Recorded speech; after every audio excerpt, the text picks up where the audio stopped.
Assalamualaikum warahmatullahi wabarakatuh. Alhamdulillah rabbil alamin wassalatu wassalamu ala asyrafil anbiya'i wal mursalin sayyidina Muhammad wa ala alihi washabbihi ajma'in.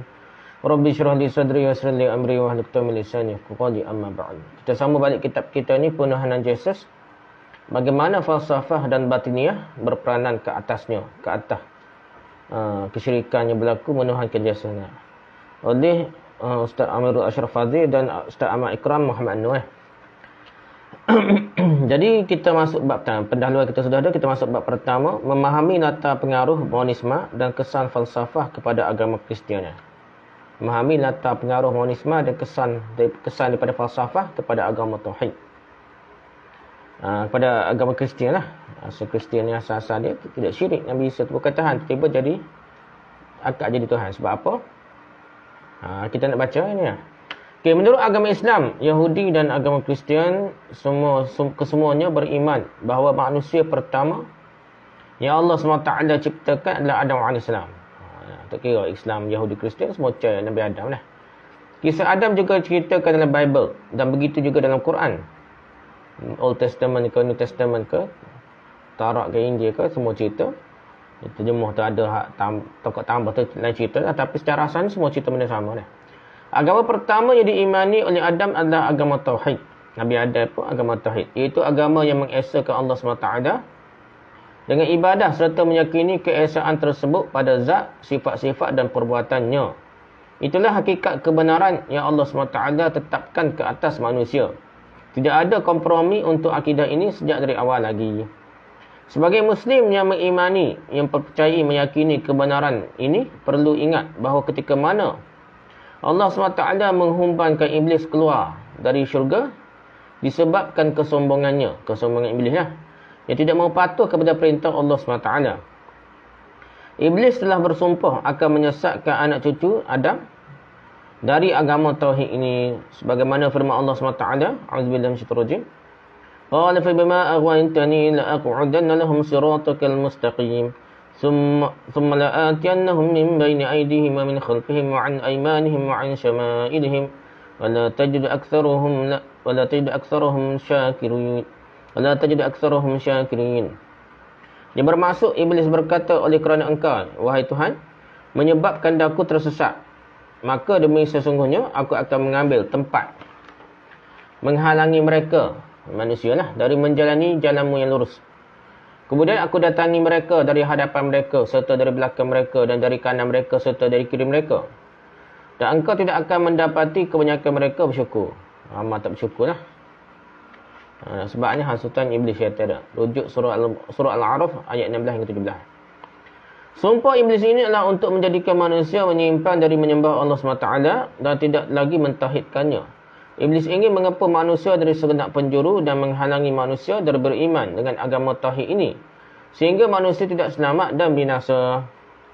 Seperti mana Allah SWT menceritakan dalam Al-Quran apabila berlakunya syirik pertama pada umat Nabi Nuh, yang mana helah syaitan yang sangat sabar menantikan kerosakan akidah umat. Sabarlah jadi sesak barat umat Nabi Nuh.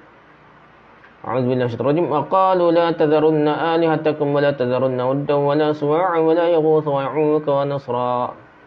Dia bermaksud dan mereka berkata, jangan sekali-kali kamu meninggalkan penyembahan Tuhan-Tuhan kamu, alihatakum, dan jangan pula sekali-kali kamu meninggalkan penyembahan Wad, Suwa' dan Yaghus, Ya'uq dan Nasr. Surah An-Nuh ayat 13. Ayat 23 dah. Ada berapa ni? Suwa', Yaghus, Ya'uq dan Nasr. So 2, 3, 4, 5 Tuhan. Manusia orang soleh yang baik telah diangkat jadi Tuhan, jadi dewa, wali dah, sehingga boleh buat kerja Tuhan dah. Jadi Allah ni jauh sangat tak dengar, jadi perantaranya wali, dan sekali jadi Tuhan dah. Nama Wad, Suwa', Yaghus, Ya'uq dan Nasr ini adalah nama-nama orang-orang soleh yang hidup sebelum Nabi Nuh lagi dah. Orang baik, orang baik dah. Akan tapi setelah mereka meninggal dunia, maka Iblis menghasut kaum mereka agar memujanya. Seperti mana diriwayatkan oleh Ibn Abbas yang bermaksud. Dari Ibn Abbas radhiyallahu anhu kata bahawasanya berhala-berhala yang dahulu diagungkan oleh kaum Nabi Nuh Di kemudian hari tersebar oleh bangsa Arab. Nabi Nuh lang munduh. Tiba bangkit kembali. Wat menjadi berhala untuk kaum kalb di Daumah Al-Jandal. Suwa' pula adalah untuk Bani Huzail. Yarus pula untuk Murad dan Bani Gutaif di Jauh, tepatnya di Sabah. Ada Ya'uq adalah untuk Bani Hamdan, sedangkan Nasr untuk Himyar, keluarga Zul Khalaq. Itulah nama-nama orang-orang soleh dari kaum Nabi Nuh lagi. Ketika mereka wafat, syaitan membisikkan kepada kaum mereka supaya mendirikan berhala pada majlis mereka dan menamakannya dengan nama-nama mereka. Buat berhala, berbuh nama orang soleh ni, orang baik, ujung.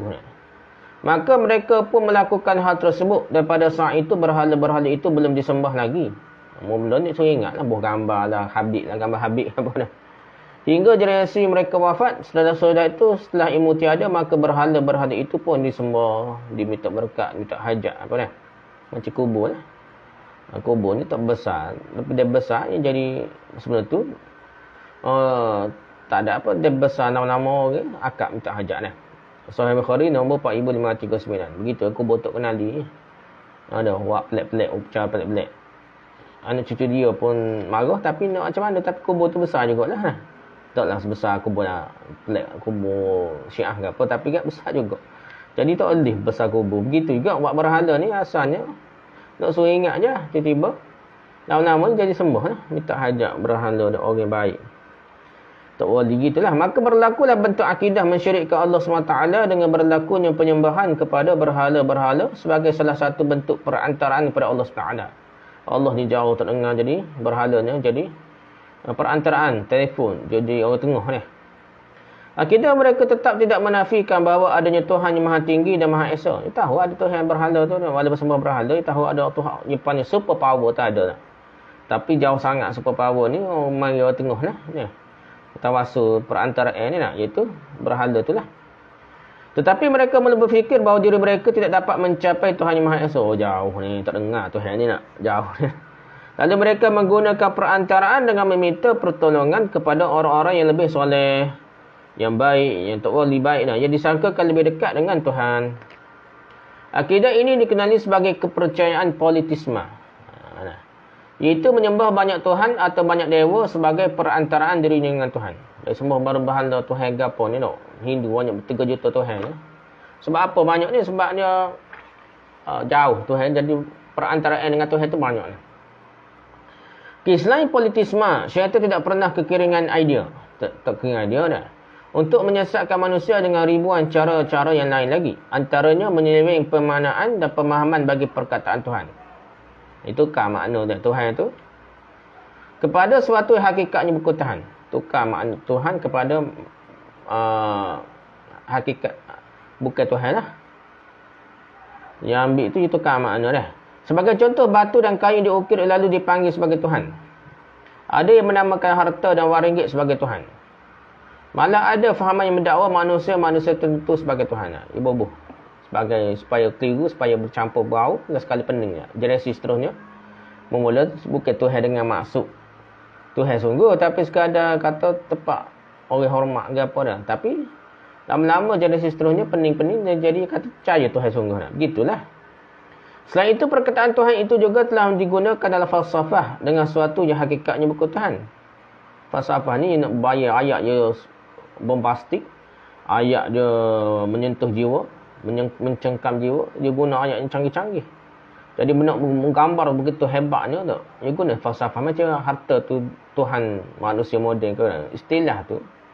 Lah, tak apalah peringkat awal lama-lama dia jadi gitulah. Jadi orang generasi seterusnya sesat barat lah. Antaranya akidah yang percaya bahawa roh adalah sumber kepada kehidupan. Dia guna falsafah ayat tu. Roh sumber kehidupan. Yang menyebabkan semua makhluk dia ada di alam ini hidup dan boleh bernyawa. Maka roh itu adalah Tuhan di sisi kepercayaan mereka. Dah, sumber kehidupan roh. Jadi roh tu jadi Tuhan. Ini merupakan akidah dari bagi panteisme yang menganggap kesemua hidupan yang memiliki roh ini adalah Tuhan. Panteisme ni keyakinan dia semua hidupan memiliki roh adalah Tuhan. Pada sisi kepercayaan panteisme, mereka memahami bahawa Tuhan di sisi mereka adalah roh. Puja roh, puja gapo dah, atau tenaga. puja dewa laut lah, apa, penjaga laut ke apa dah, roh laut lah, roh tasik lah, apa, macam-macam lah roh dah, roh hutan lah, apa tu, penjaga hutan lah. Atau tenaga yang asalnya merupakan satu dalam bentuk paduan, yang roh pusat, tetapi telah terpecah pada serpihan kecil, lalu serpihan roh itulah yang menyebabkan alam semesta ini hidup. Monisma seperti percikan bunga api. Monisma ni gini, hak besarnya roh besar lah, Tuhan lah, macam Tuhan roh, macam zat Tuhan lah.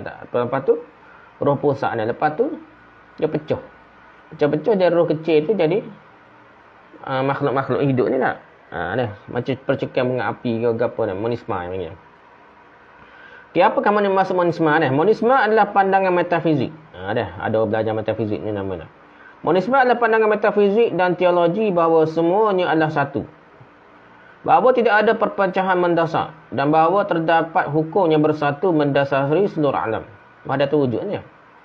Ia mendasari sebagai sumber segala kehidupan dan akhirnya mewujudkan manifestasi dari yang satu itu ke dalam bentuk kehidupan fizikal.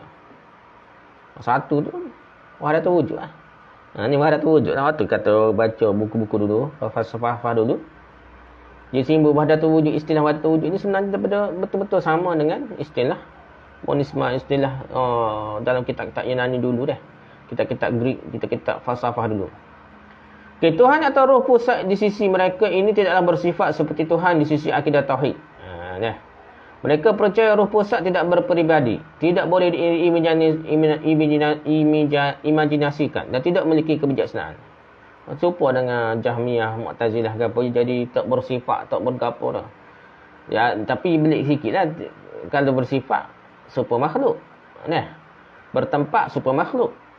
Dia kata gitulah, bersifat seperti makhluk, bercakap tadi tanpa suara dan tanpa huruf, gitulah. Dia akan jadi banyak menafikan sebab apa? Dia ada unsur falsafah tu lah. Kitab-kitab terjemahan daripada bangsa Yunani, Greek apa, masuk ke dalam dunia Islam, dia ada unsur tersebut dah. Zaman Nabi dan sahabat tidak belit-belit dah. Dia akan kata Allah berkata-kata dengan suara ke dengan huruf, dengan cara yang sesuai dengan Allah, yang tidak serupa makhluk lah, gitu je. Mudah je ni. Tak boleh sebut suara ke serupa makhluk. Berhuruf tak boleh serupa makhluk, banyak karut lah, tak boleh ni lah. Lepas tu pening apabila kata lepas tu nak tengok Allah SWT ke mana di akhirat sana. Ahlussunnah wal Jamaah kata boleh melihat Allah Taala lah. Nikmat yang paling besar, boleh melihat Allah di akhirat. Dia pun pening kata melihat tanpa tempat lah, macam-macam. Gitulah ceritanya. Jadi benda ni asal-asalnya falsafah, masuk ke dunia Islam ni. Yang detail lah perbahasan tentang zat Tuhan ke apa ni. Okay, tetapi roh itu telah meledak dan atau melimpah emanasi dah. Melimpah lah.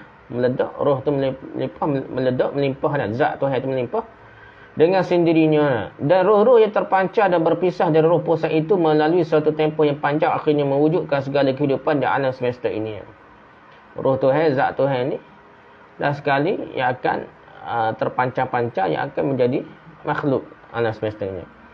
Oleh itu mereka menganggap bahawa matahari itu Tuhan juga, gunung itu Tuhan juga, angin itu Tuhan, haiwan itu Tuhan, sehingga memanifestasikan adanya dewa matahari, dewa bulan, dewa ribut dan sebagainya. Ada berlaku lah. Jadi ni dewa-dewa wali-wali ni. Dewa-dewa sebab ni jugalah unsur yang sama. Dia baca banyak, bukan bodoh tak baca kuat sangat ni. Berguru ke tak berguru tak kira lah, baca benda karut. Begitulah berguru pun, tak guru pun bukan betul jalan. Kalau baca benda betul takkan sesat. Masalah ni mereka ni kata belajar tafsir boleh sesat, belajar Al-Quran tafsir bahaya boleh sesat, belajar hadis sesat. Tapi dia belajar benda-benda falsafah, ilmu kalam pelik-pelik ni tak apa pula lah. Okay, pentisme ini juga merupakan salah satu fahaman yang membentuk agama pagan, agama berhala apa ni. Pentisme tu waktu jadi Hindu kata lembu dia apa Tuhan lah, 3 juta Tuhan Hindu dah. Kepercayaan ini membentuk secara universal yang muncul di setiap tamadun dan benua dengan sedikit perbezaan secara teknikal. Seperti berbeza nama panggilan kepada Tuhan atau roh. Kadang-kadang dia panggil roh, dia maksud Tuhan dah. Roh yang macam cerita Jepun begitu kan. Dan perbezaan ranting-ranting yang lain tetapi berkongsi akar yang sama. Jadi ia ada gambar rajah lah. Rajah menerangkan simbol akidah monisme yang segala-galanya bermula dari satu titik pusat yang merupakan sumber bagi segala sesuatu. Sumber ruh Tuhan ruang lingkup alam. Jadi kena faham juga kadang-kadang sains ni dipanggil apa? Big Bang ni apa-apa. Kadang-kadang jangan terima satu perkata, ia ada maksud tertentu dia bermula daripada pusat tu. Pusat sumber ruh Tuhan, ruang lingkup alam. Alam tu Tuhan belaka. Pun ada dah. Okey, gambar simbol-simbol gerakan kebatinan yang akan menekankan pemaknaan titik tengah sebagai pusat sumber segala sesuatu. Ini monisme lah. Jadi, agama-agama mata satu ke, Zionis ke, ataupun macam-macam lah. Ya, simbol-simbol kebatinan. Ya, ilmu batin lah. Ya, khaib, puja jin, hati iblis ni akan bermula simbol-simbol sihir ke apa yang akan bermula dengan satu titik. Satu titik wahdatul wujud lah. Ataupun satu titik pecahan daripada satu wujud sehingga menjadi pecah. Jadi makhluk tu daripada zatnya satu dah. Ke dalam perbahasan pentisme ini terbentuk satu lagi falsafah yang agak sederhana. Dari fahaman yang mengatakan semua adalah Tuhan. Ia dikenali sebagai panentisme. Tadi panggil pentisme, semua kargo jadi Tuhan mereka dah. So lagi panggil panentisme. Konsepnya hampir sama dengan pentisme juga. Pada falsafah permulaan iaitu roh pusat juga. Atau Tuhan juga, zat Tuhan juga, telah berpecah dari dirinya kepada serpihan-serpihan kecil dan mendiami alam ini. Monisme juga. Hampir sama jasanya. Akan tapi bezanya mana? Kedudukan Tuhan itu tidaklah sebati dalam satu alam. Seperti pentisme. Yang mengatakan semua ini adalah alam. Ada terwujud. Semua benda ni adalah Tuhan. Akan tapi kedudukan Tuhan lebih besar daripada alam semesta. Berapa versi panentisme menunjukkan bahawa alam semesta tidak lebih dari manifestasi Tuhan jugalah. Alam semesta pun Tuhan juga, cuma yang lebih besar. Jadi Tuhan, kalau kira panentisme, Tuhan atau sumber ruh, alam fizikal semua sekali Tuhan. Panentisme, Tuhan ni besar lagi, sumber ruh, alam fizikal ni kecil sikit, lebih kurang. Panentisme, cuma ni panentisme ni. Panentisme dalam ajaran panentisme lah. Gitulah. Kemudian Tuhan tu sumber ruh tu besar lagi dah pada alam fizikal. Kadang-kadang wahdatul wujud yang asalnya serupa lah. Panentisme lah. Wahdatul wujud satu. Alam Tuhan ni satu belaka lah. Okey, bertuhan sebenarnya Tuhan tu di luar, tidak dalam alam. Alam ni makhluk bukan Tuhan lah. Alam fizikal ni makhluk. Tuhan ni di luar, tidak berada dalam makhluk. Gitulah. Okey, gambar beza antara panentisme yang mengatakan semuanya Tuhan. Panentisme mengatakan alam sebahagian daripada Tuhan. Alam pun Tuhan juga, tapi sebahagian. Ada Tuhan di luar alam tu lah. Manakala bagi agama-agama yang meletakkan Tuhan tidak mendiami alam ini, dikenali sebagai dualisme bertuhan. Maksudnya tidak bersatu dengan Tuhan lah. Untuk memahami hakikat Tuhan dalam akidah panentisme, ini adalah mereka mengimani bahawa alam ini berada dalam Tuhan. Alam ini berada dalam Tuhan. Alam ini saling berkait sebagai kesatuan wahdah yang saling menjadi cerminan kepada yang satu. Tuhan yang ruh pusat lah, kepada satu Tuhan ruh pusat, tapi ada wahdah juga lah. Jika dipecahkan atau dijuzukkan alam ini, maka bahagian juzuk itu ialah tidak boleh dianggap sebagai Tuhan. Matahari sahaja bukan Tuhan, bulan sahaja bukan Tuhan. Tetapi untuk perlu hidup dalam kesatuan bersama semua alam ini merangkumi matahari dan bulan, barulah ia dikira sebagai Tuhan. Semua sekali lah. Antara contoh lain bagi mudah memahami konsep panentisme adalah analogi sebatang pokok kelapa. Bagi sebatang pokok kelapa, di manakah kelapanya? Adakah di buahnya itu dikenali kelapa, atau di batangnya itu dikenali sebagai kelapa?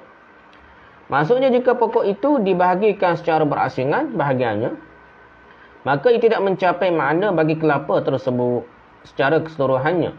Dan begitulah konsep Tuhan bagi panentisme. Ia kena semua. Tak bolehlah daun saja ke, batai saja ke, buah saja. Ia kena semua sekali. Barulah dia sekali sebagai Tuhan. Bagi orang beriman dengan konsep ini, seorang itu hendaklah memfokuskan untuk mencari makna hakikat dirinya. Juga merupakan sebahagian daripada Tuhan. Dia kena fokus. Cari hakikat diri dia. Jadi kena yoga, kena tapo dah. Mereka percaya bahawa kehidupan di dunia ini hanyalah ilusi sahaja, ataupun alam maya, tak nak semata-mata dah.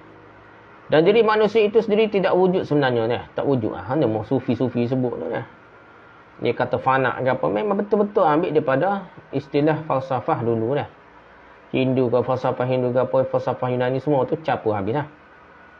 Hakikat yang wujud hanyalah Tuhan semata-mata, selain terwujud, dan diri fizikal secara zahir. Hak nampak ni yang ilusi itu telah melupakan manusia kepada Tuhan dalam diri roh. Akan hakikat asal usulnya yang sebenar. Ni cara ni. Sufi suruh rasa terwujud mereka Allah SWT saja ni. Dia bercakap hak bawah-bawah. Ni tak sebutlah aja belajar daripada baca kitab falsafah, belajar ni falsafah dulu dah. Tapi kalau kita kaji ni, baca buku falsafah, kita akan jumpa sama lah dengan Sufi ni ajar dah. Wahdatul wujud. Sebab itu tak pelik ada Allah itu Muhammad itu Allah timbul dah. Kat mana kita nak berhenti kan?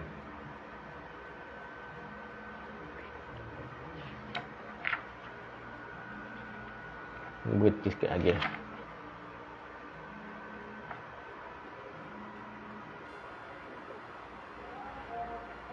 Okey, oleh itu manusia telah lupa dan tidak sedar akan asal-usul dirinya, yakni roh. Roh tu Tuhan, dia tu Tuhan dah. Memerlukan ilmu ilahi atau ilmu kebijaksanaan, Sofia. Bagi membimbing roh dalam diri agar sedar akan hakikat bahawa dirinya merupakan serpihan dari Tuhan. Tak khabar kita ni, tak khabar kita Tuhan dah. Jadi kena buat latihan, bimbing roh supaya sedar dia ni hakikatnya Allah Tuhan gapo ni bersatu dah. Apabila sudah mencapai tahap tersebut, maka rohnya itu pada suatu masa akan lebur atau bergabung menyatu dengan Tuhan yang merupakan pelengkap kepada kesatuan tersebut. Begitulah Hindu ke apa yang akan buat latihan supaya bersatu dengan Tuhan. Ini adalah akidah kebatinan atau batiniah yang telah diimani buat sekian lama oleh umat manusia yang tidak mendapat wahyu Allah SWT. Kaum musyrik yang menyembah Allah alam dan yang bersafah-safah telah mensistematikkan akidah ini sehingga ia mula membumi bagi golongan kerohanian tanpa wahyu. Gitulah.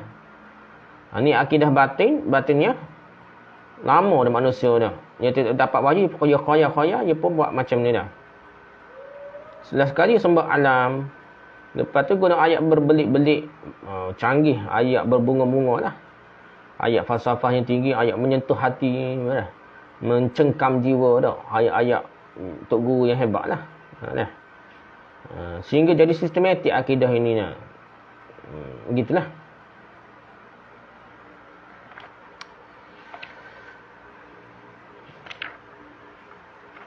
Apa? Mereka juga sering melakukan inovasi dah. Bid'ah hasanah dah. Inovasi ke atas akidah batiniah ini dengan falsafah-falsafah tersendiri sehingga ada yang menjadi agama-agama yang kompleks. Jadi agama yang kompleks seperti di Jepun munculnya agama Shinto dah. Di China munculnya agama Tao, di India munculnya agama Hindu. Terasnya sama itu menekankan aspek kerohanian dalaman bagi mengenal hakikat roh di dalam diri adalah daripada sumber yang sama, iaitu Tuhan yang telah terpisah dari dirinya asal. Itulah. Kenapa dia tapo apa? Sebab apa dah? Tak makan, tak minum, kadang-kadang Hindu pun buat, Cina pun buat. Sebab apa dah? Ya, dia capai kesatuan dengan Tuhan. Rohani dia dah. Hakikat roh. Dan telah terpengaruh ke dalam Sufi ni.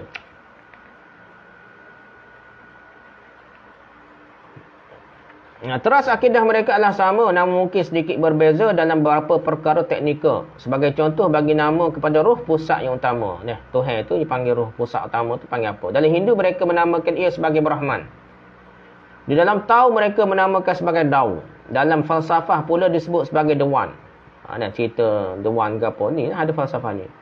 Manakala bagi kelompok kebatinan barat memanggilnya sebagai Universe. Mind, Oversoul, The All, Tuhan dan sebagainya lah. Istilah barat ni, falsafah barat yang mana dia juga guna dalam motivator ni. Konsepnya tetap merujuk kepada sumber roh yang satu berpecah atau melimpah menjadi sumber batin kepada kehidupan. Daripada konsep inilah wujud fahaman bukan dualisme, Tuhan lain, makhluk lain, tidak dah. Yang mengimani segala kehidupan ini hakikatnya bersatu dah. Dia tidak jadi dualisme, jadi satu, wahdatul wujud dah. Segalanya satu. Dengan segala-galanya satu kerana hakikat semuanya dari yang satu. Apabila semua bersatu, maka dari sinilah mereka memahami konsep kuasa Tuhan teragung boleh berperanan untuk bergerak dan menjelma ke dalam kehidupan dunia ini. Kaum musyrikin yang mengimani akidah ini bukan sahaja menjadikan manusia atau hidupan sebagai Tuhan, tetapi turut mendakwa individu-individu tertentu sebagai anak Tuhan, sebagai wakil di atas muka bumi. Jadi mudahlah Tuhan masuk dalam jasad Nabi Isa dan sebagainya. Seperti mana firman Allah Taala, wa ja'alu lahu min ibadihi juz'a innal insana lakafurun mubin. Dan mereka yang musyrik mempersekutukan Allah dengan menjadikan sebahagian dari hamba-hamba Allah ciptaan sebagai anak baginya. Sesungguhnya manusia yang demikian sesatnya sangat tidak mengenal budi, lagi nyata kufurnya. Surah Az-Zukhruf ayat ke-15. Ini berhenti sekat tu dulu. Wallahu a'lam. Subhanakallah wa hamdika, subhanakallah wa hamdika, subhanakallah wa hamdika, asyhadu an la ilaha illa anta, astaghfiruka wa atubu ilaik. Assalamualaikum warahmatullahi wabarakatuh.